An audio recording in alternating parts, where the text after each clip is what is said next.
Prisoner 819 did a bad thing. Prisoner 819 did a bad thing. Prisoner 819 did a bad thing. Prisoner 819 did a bad thing. As soon as I realized that 819 could hear this, I rushed to the room where I had left him. And what I found was a boy crying hysterically, while in the background his fellow prisoners were chanting and yelling that he is a bad prisoner and that they were being punished because of him. Because of what prisoner 819 did, my cell is a mess. Because of what prisoner 819 did, my cell is a mess. Well, I'm trying to comfort this young man, and he says, I have to go back. And I said, what do you mean? I have to prove to them I'm not a bad prisoner. And at this point I said, no, you're not a bad prisoner. You're Stu, and I'm not the superintendent. I'm Phil Zimbardo. The study is over. And he kept saying, no, I have to go back. I'm not a bad prisoner.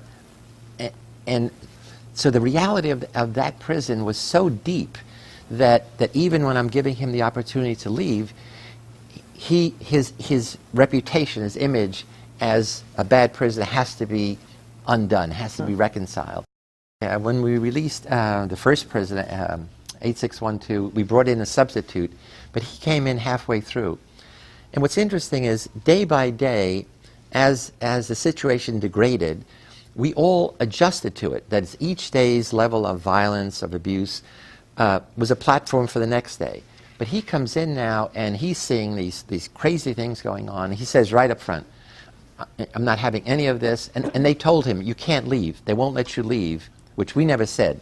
In fact, 8612 was the one who told him, they won't let you out.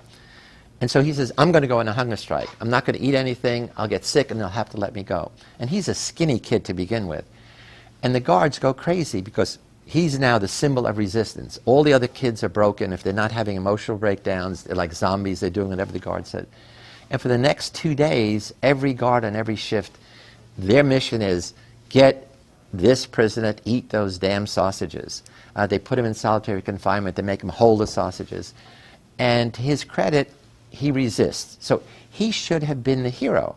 He should have been the hero for the other prisoners. Instead, he becomes a troublemaker. The guards set the other prisoners against him. They said, if he doesn't eat the sausages, you don't get your visiting hours.